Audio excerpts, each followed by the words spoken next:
Bienvenue sur Can Inside 2025. Aujourd'hui, une vérité glaçante, presque cynique, s'impose à tous les amoureux du ballon rond. Le football moderne a définitivement muté. Il ne se joue plus exclusivement sur la pelouse, au rythme des passes, des tacles et de la sueur. Aujourd'hui, le football se joue, se gagne et se perd également dans le silence feutré et glacial des tribunaux. La date du 17 mars 2026 restera à jamais gravée comme une cicatrice indélébile dans l'histoire de notre sport. Ce jour-là, la décision de la Confédération africaine de football est tombée comme un couperet sur la nuque d'une nation entière. Le verdict est désormais connu de tous et nous n'allons pas refaire le match des émotions primaires. Le Sénégal est officiellement dépouillé de son trophée de vainqueur de la Coupe d'Afrique des Nations 2025. La couronne est arrachée de la tête des Lions de la Teranga pour être posée par décret administratif sur celle de l'autre finaliste, le Maroc, qui était également le pays organisateur du tournoi. C'est précisément cette double casquette, celle de finaliste malheureux sur le terrain et de pays hôte surpuissant, qui gêne profondément. C'est ce qui choque, ce qui heurte la conscience collective des passionnés de football à travers le continent. Car voyez-vous, les décisions qui ont été entérinées par la CAF sont d'une clarté juridique aussi limpide qu'effrayante. De quoi parlons-nous exactement ? Quelle est la mécanique implacable qui a conduit à ce cataclysme ? Tout part de l'une des premières requêtes validée par l'instance. L'appel formel introduit par la Fédération royale marocaine de football, FRMF. Cette dernière exigeait ni plus ni moins la révision pure et simple du résultat de cette finale, plaidant en sa faveur et en défaveur absolue du Sénégal. Le motif ? Un comportement précis, une séquence isolée mais fatale, observée lors de cette nuit de chaos. Nous parlons évidemment de cet instant de bascule où les footballeurs sénégalais, submergés par un sentiment d'injustice face à l'arbitrage, ont décidé pendant un moment donné de quitter la pelouse, d'abandonner le match, de tourner le dos au rectangle vert pour regagner le tunnel des vestiaires. C'est l'analyse clinique, chronométrée et juridique de cette séquence précise qui a été exigée par la Fédération royale marocaine de football. Cet appel a été officiellement reçu, instruit et disséqué par la Confédération africaine de football qui a immédiatement mis ses enquêteurs et ses analystes sur le dossier. C'est donc au regard exclusif de cette courte séquence d'abandon que la CAF a décidé de faire un parallèle strict, rigide, entre le texte de loi qui régit le football africain et le comportement des hommes de Pape Thiaw. Et dans le code pénal de l'instance, les articles 82 et 84 sont d'une intransigeance absolue. Il est entendu clairement et sans la moindre ambiguïté qu'il est formellement interdit pour une équipe déjà engagée sur le terrain de quitter un match de football en cours de compétition. La loi ne prévoit aucune circonstance atténuante, aucune compréhension pour la colère ou la frustration. Si cet acte est avéré, la sanction prévue par les textes est la plus lourde qui soit, la disqualification immédiate et la victoire sur tapis vert accordée de facto à l'adversaire. Pour bien comprendre la logique de la CAF, il faut imaginer le scénario le plus extrême du football. Cette victoire sur tapis vert est équivalente, juridiquement parlant, à une situation où une équipe écoperait d'un nombre si élevé de cartons rouges qu'elle n'aurait plus assez de footballeurs sur le terrain pour poursuivre la rencontre. Dans un tel cas, l'arbitre déclare l'équipe forfait. C'est exactement cette déclaration de forfait appliquée rétroactivement aux joueurs sénégalais pour avoir franchi la ligne de touche qui accorde directement la victoire. Et la mathématique disciplinaire est invariable. Un forfait se traduit par une défaite de 3-0. L'équipe du Maroc a donc gagné ce match sur tapis vert, ce qui, dans les registres officiels, équivaut à une victoire nette et sans bavure de 3-0. C'est à partir de cet instant précis, en s'appuyant aveuglément sur cet article de loi, que la CAF a jugé bon de valider l'initiative de la FRMF, balayant d'un revers de main tout ce qui s'était passé sportivement avant et après cette fameuse interruption. Le football vient de se soumettre à la bureaucratie. Mais ne nous y trompons pas, le cataclysme du 17 mars 2026 ne s'arrête pas à la seule annulation du sacre sénégalais. Si la victoire sur tapis vert constitue la décision centrale, l'arbre qui cache la forêt, il y a tout un écosystème de requêtes annexes qui composait le dossier d'appel de la Fédération royale marocaine de football. Et c'est précisément en épluchant ces lignes secondaires, ces fameux détails disciplinaires, que le sentiment d'une justice à géométrie variable s'installe profondément chez les passionnés. Car en parallèle de la requête pour récupérer le trophée, le Maroc a également exigé la révision de plusieurs sanctions qui frappaient ses propres troupes et son organisation. Et les réponses apportées par la Confédération africaine de football soulèvent autant de colère que d'incompréhension d'incompréhension. Prenons d'abord le cas d'Ismaël Saibari. Souvenez-vous de cette scène surréaliste captée par les caméras du monde entier. Sous une pluie battante, le milieu de terrain marocain s'était illustré par un comportement antisportif caractérisé, gênant délibérément le gardien sénégalais pendant une bonne partie de la rencontre. L'image de Saibari empêchant le portier d'utiliser son propre mouchoir, sa serviette, un outil pourtant indispensable et toléré pour tous les gardiens de but lorsque les conditions climatiques se dégradent, avait fait le tour des réseaux sociaux. La sanction initiale, prononcée à chaud, semblait à la hauteur de ce manque de fair-play flagrant. 3 matchs de suspension ferme et une amende personnelle colossale de 100 000 $ infligée aux joueurs. Mais la FRMF a décidé de monter au créneau pour défendre son protégé. Le résultat de cet appel, une mansuétude qui laisse pantois. La CAF a décidé de réviser sa copie, réduisant la suspension de 3 à 2 matchs, sous prétexte de ne pas afficher de parti pris. Mais surtout, l'amende monumentale de 100 000 $ a été purement et simplement annulée, effacée des registres. Le joueur s'en tire à très bon compte, une clémence qui contraste d'une manière presque obscène avec la guillotine de l'article 84 abattue sur le Sénégal. Et ce n'est pas fini. Le dossier d'appel marocain s'est également penché sur le comportement de ses propres ramasseurs de balles. Ce soir-là, le monde entier avait pu constater leur lenteur calculée, leur malice tactique consistant à gagner du temps et à faire preuve d'un favoritisme éhonté envers les footballeurs de l'équipe locale. La CAF a accepté de revoir ce cas et le verdict est tombé. Une amende de 50 000 $ a été infligée à la Fédération royale marocaine de football pour cette attitude antisportive caractérisée au bord de la touche. Puis il y a le point névralgique du chaos, la zone de l'assistance vidéo. La FRMF avait eu l'audace de faire appel concernant les graves interférences et les intimidations qui ont entouré la zone de révision de la VAR, là où l'arbitre a été littéralement pris au piège. Sur ce point précis, et c'est l'un des rares, la CAF n'a pas cédé. L'appel a été catégoriquement rejeté et la lourde amende de 100 000 $ sanctionnant la fédération marocaine a été maintenue. Enfin, le jury d'appel a validé et traité le dossier épineux des pointeurs laser. Ces faisceaux verts aveuglants, dirigés avec insistance sur le visage et dans les yeux des joueurs et du gardien sénégalais au moment des pénaltys, ont accouché d'une amende de 10 000 $ à la charge, là encore, de la fédération haute. Faisons les comptes. 50 000 $ par-ci, 100 000 $ par-là, 10 000 pour les lasers. Sur le papier, la CAF a sanctionné le Maroc. Elle a reconnu les failles organisationnelles, le chaos de la VAR, le cynisme des ramasseurs et le danger des lasers. Mais dans les faits, toutes ces sanctions financières cumulées ne pèsent absolument rien face à la décision maîtresse, celle qui écrase tout le reste, la victoire octroyée sur tapis vert au Maroc. Car le constat est là. Un pays peut faillir à l'organisation sécuritaire de la VAR, laisser son public aveugler l'adversaire et ses joueurs se comporter de manière antisportive. S'il paie ses amendes, il peut tout de même récupérer le trophée en s'appuyant sur un alinéa bureaucratique. Cette série de décisions paradoxales nous projette avec violence face à une question existentielle, une interrogation vertigineuse qui hante désormais tous les amoureux de ce sport.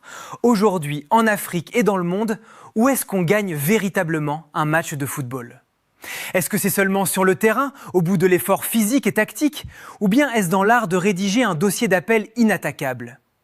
La réponse de la CAF, en ce 17 mars 2026, fait froid dans le dos. Face à ce verdict implacable du 17 mars 2026, la fureur s'installe, mais elle laisse rapidement place à une question fondamentale, obsédante. Comment la Confédération africaine de football en est-elle arrivée là ? Comment une instance suprême, gardienne du temple continental, a-t-elle pu rayer d'un trait de plume l'apothéose de sa propre compétition ?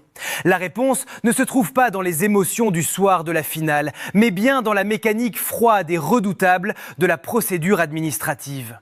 Car le football, ce n'est plus seulement une affaire de tactique, c'est aussi un sport de juristes.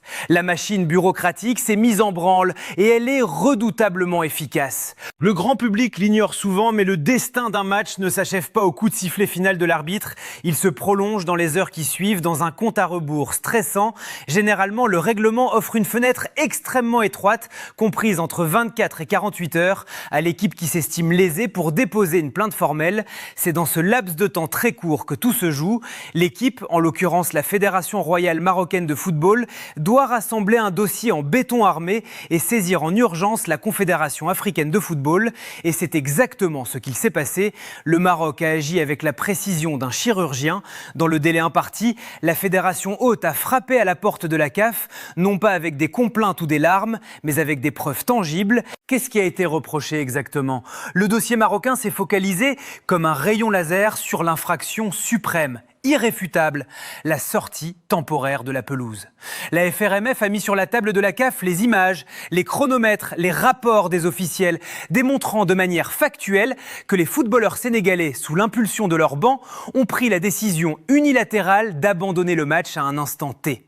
Ils ont brandi le code de l'instance, pointant du doigt la violation flagrante de la loi fondamentale de la CAF, l'interdiction absolue de quitter l'aire de jeu.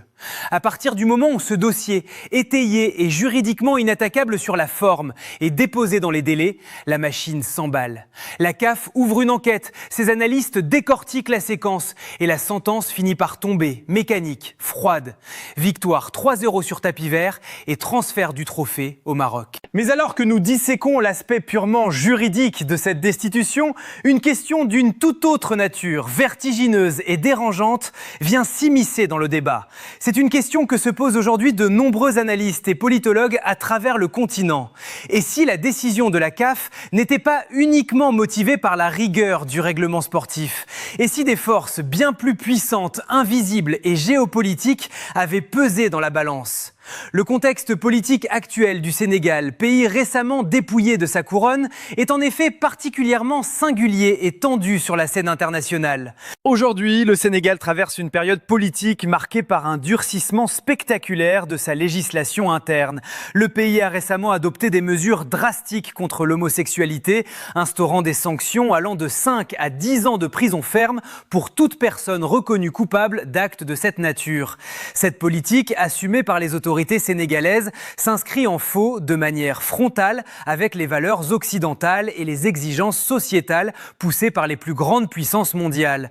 Or, qui sont ces puissances ? Ce sont souvent les principaux bailleurs de fonds des institutions internationales, y compris sportives. Ce sont les sponsors majeurs, les partenaires économiques indispensables à la survie financière d'instances comme la FIFA ou la CAF. Ces pays influents, ces multinationales sont profondément accrochés à la défense de ses valeurs sociétales et observe d'un très mauvais œil la trajectoire politique prise par Dakar. Dès lors, la question se pose, brûlante, terrible. Est-ce que ce contexte géopolitique n'a pas joué d'une manière ou d'une autre en défaveur du Sénégal dans les couloirs feutrés de la Confédération africaine de football ? La fermeté affichée par le pays sur le plan des mœurs a-t-elle poussé, facilité ou favorisé la décision de la CAF de lui retirer son prestige sportif ? A-t-on voulu punir politiquement une nation en la frappant là où ça fait le plus mal, dans sa fierté footballistique ? De l'œil du politologue, il est impossible de balayer cette hypothèse d'un revers de main. Tout porte à croire, ou du moins à s'interroger sur le poids de cette influence invisible. Le football, miroir de nos sociétés, n'est jamais hermétique aux pressions du monde. Et la chute d'Elio de la Teranga pourrait bien être, au-delà d'une affaire de règlement, le premier acte d'une guerre d'influence globale. La sentence est tombée, froide et administrative. La victoire sur tapis vert, 3-0, a été octroyée au Maroc et sur le papier, le royaume chérifien est le nouveau souverain du football africain. Mais s'arrêter à la simple lecture de ce texte de loi, c'est ignorer le séisme logistique, humain et protocolaire que cette décision engendre. Car cette sanction ne s'arrête pas aux portes de la Confédération africaine de football. Elle vient percuter de plein fouet la réalité matérielle d'une victoire déjà célébrée, consommée et gravée dans la mémoire d'un pays tout entier. Une question vertigineuse, presque surréaliste, se pose aujourd'hui.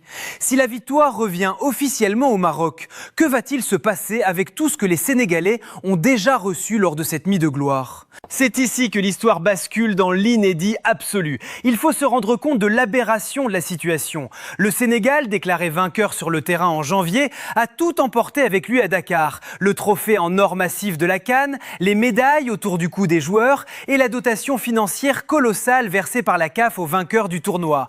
La logique bureaucratique implacable de cette destitution exige aujourd'hui une rétrocession totale. Oui, vous avez bien entendu, le Sénégal est sommé de restituer la Coupe d'Afrique des Nations. L'équipe nationale doit renvoyer le trophée, rendre les médailles une par une et rembourser l'argent ainsi que tous les avantages conférés par le statut de vainqueur, afin que l'ensemble de ce butin sportif soit transféré au Maroc, le nouveau champion désigné. Jamais, dans toute l'histoire du football mondial, une telle scène n'a été imaginée. C'est une humiliation protocolaire sans précédent. Imaginez l'absurdité du moment. Ce même trophée qui a été brandi avec des larmes de joie, ces mêmes médailles qui ont été passées autour du cou des joueurs par les mains même du président de la CAF et des plus hautes autorités politiques présentes ce soir-là, doivent aujourd'hui être empaquetées et renvoyées par courrier parce que ces mêmes instances ont soudainement décidé que ces footballeurs étaient en réalité des défaitistes hors la loi. Ce revirement institutionnel bafoue non seulement la logique sportive,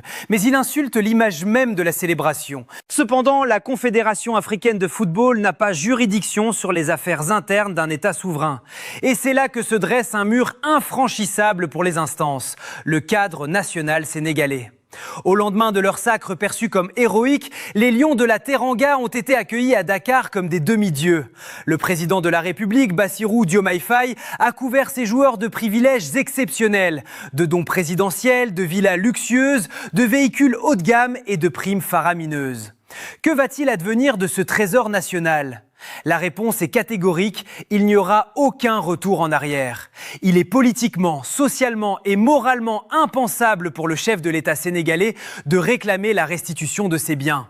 Ce serait un suicide politique, une mesure extrêmement impopulaire qui déclencherait la foudre du peuple. Le président va s'inscrire dans une perspective inverse. Il maintiendra ses dons pour sanctuariser la dignité de ses footballeurs. Dans l'entendement des autorités sénégalaises et dans le cœur de la nation, la CAF peut bien récupérer son bout de métal. Les véritables vainqueurs, les seuls champions d'Afrique 2025, resteront à jamais les hommes de Papetière. Mais le Sénégal ne compte pas se contenter d'une résistance symbolique à domicile, la riposte juridique est déjà en marche.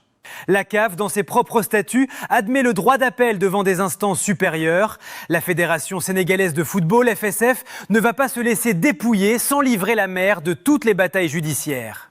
L'objectif est clair, contredire l'argumentaire marocain, démonter la lecture stricte de l'article 84 et dénoncer le contexte global de la finale. C'est donc vers le tribunal arbitral du sport, TAS, la juridiction suprême siégeant en Suisse, que le Sénégal se tourne aujourd'hui. L'appel est imminent. Ce tribunal indépendant aura la lourde tâche de peser les arguments sénégalais contre les arguments marocains pour livrer une conclusion définitive. Nous ne sommes donc pas à la fin de l'histoire, mais au début d'un bras de fer qui va figer le football africain dans l'angoisse.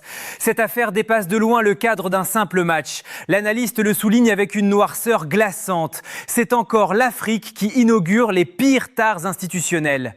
Avec cette rétrocession de trophées surréalistes, on accole au continent une fois de plus les étiquettes de la grande corruption, du désordre et de l'injustice. Des mots historiques qui collent à la peau de l'Afrique comme une malédiction. Nous arrivons au terme de cette autopsie d'un scandale sans précédent et il est temps de tirer les conclusions qui s'imposent. Car au-delà du sort du Sénégal, au-delà de la victoire administrative du Maroc, c'est l'essence même de notre football qui vient d'être mortellement touchée. Ce qui se joue en ce mois de mars 2026, c'est un effondrement structurel, une régression dramatique de l'image de tout un continent. L'analyste pose un constat d'une noirceur absolue, d'une lucidité qui fait mal à entendre. Est-ce qu'une telle situation est déjà arrivée dans l'histoire du football mondial ? La réponse est non. Jamais. Nulle part ailleurs sur la planète football, on a vu un trophée majeur, célébré, soulevé et validé sur le terrain, être exigé en retour des mois plus tard pour être offert aux finalistes vaincus. C'est une triste exclusivité et les mots utilisés pour décrire cette situation sont d'une violence inouïe, mais ils traduisent le traumatisme d'une opinion publique meurtrie. L'Afrique est encore une fois pionnière dans ce qu'il y a de pire. L'intervenant fait un parallèle historique glaçant, associant cette décision aux mots les plus profonds patrons qui ont rongé le continent. La corruption institutionnalisée, les arrangements entre puissants, les injustices chroniques. On en arrive à une formule terrible. Face à un tel spectacle de désolation morale et sportive, c'est l'Afrique qui s'écrit avec un petit A. Tous les autres continents, qu'ils soient puissants ou en développement, se seraient préservés d'une telle mascarade institutionnelle. Car en voulant appliquer une justice aveugle et froide, la CAF n'a fait que créer une injustice 1000 fois plus grande, détruisant le peu de crédibilité qui lui restait aux yeux du monde. Dans l'entendement du peuple et du footballeur africain, le mal est fait, la confiance est brisée. Désormais, chaque décision, chaque arbitrage, chaque communiqué sera perçu à travers le prisme du doute et de la suspicion. Quand on voit une telle manœuvre aboutir à un 3-0 sur tapis vert, la première question qui vient aux lèvres n'est plus quelle est la loi, mais qui tire les ficelles. Qui sont ces hommes de l'ombre, ces puissants qui décident de l'issue d'une Coupe d'Afrique dans les salons climatisés? Cette victoire, le Maroc la portera malheureusement comme une tâche indélébile. Une grande nation de football qui possède des joueurs au talent exceptionnel se retrouve affublée d'un titre qu'elle n'a pas conquis par la sueur, braquant contre elle la rancœur de tout un continent. Ce n'est plus une question sportive, le mal est fait, la division est actée. Mais le désastre le plus absolu, la véritable saignée que va provoquer cette décision se mesurera dans les mois et les années à venir dans les bureaux des grands clubs européens. Nous le savons tous, la Coupe d'Afrique des Nations a toujours souffert d'un déficit d'image en Occident. Elle a toujours été dénigrée, minimisée par des clubs agacés de devoir libérer leurs meilleurs éléments en plein milieu de la saison. Jusqu'à présent, les joueurs africains, par amour du maillot, par patriotisme et par fierté, montaient au front pour exiger le droit de défendre leurs couleurs. Mais demain, quel argument auront-ils ? Les clubs européens vont s'engouffrer dans cette brèche béante. Ils vont pointer du doigt ce cirque bureaucratique et dire à leurs joueurs « Regardez, leur compétition ne vaut rien. Pourquoi risquer une blessure? Pourquoi mettre en péril votre carrière internationale pour un tournoi dont le vainqueur est décidé par fax 2 mois plus tard ?» Cette mascarade est le prétexte rêvé pour retenir les joueurs. L'engouement va s'effondrer. Et la tragédie s'étend bien au-delà des joueurs déjà établis. Elle frappe en plein cœur la question des binationaux.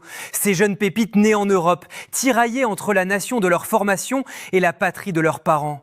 Ces dernières années, de grands efforts avaient été faits pour les convaincre de choisir l'Afrique, de venir tirer le continent vers le haut. Mais face à une institution capable d'un tel naufrage, est-ce que cela donne encore envie de venir? Est-ce que cela donne envie de s'investir dans un système perçu comme corrompu et instable? Poser la question, c'est y répondre. Vouloir faire une justice de papier a condamné l'avenir sportif du continent. Le continent africain vient de régresser de la pire des manières. Ce n'est plus du sport, c'est un échec systémique. Le Sénégal de Pape Thiaw restera dans l'esprit de l'immense majorité des passionnés le seul et unique vainqueur de cette CAN 2025. Le Maroc hérite d'une couronne de cendres et le tribunal arbitral du sport devra désormais ramasser les morceaux d'un vase irrémédiablement brisé. Merci d'avoir suivi cette analyse sans concession jusqu'au bout. Le football africain traverse l'une des heures les plus sombres de son histoire, mais nous continuerons d'être là pour tout décrypter sans filtre. N'oubliez pas de liker cette vidéo, de vous abonner à la chaîne et de partager massivement pour faire entendre la voix de la vérité. Dites-nous en commentaire, pensez-vous que cette décision va définitivement ruiner la CAN aux yeux des clubs européens? Pensez-vous que les binationaux vont désormais tourner le dos à l'Afrique? On se retrouve très vite pour la suite de ce feuilleton explosif. D'ici là, portez-vous bien et que vive le vrai football.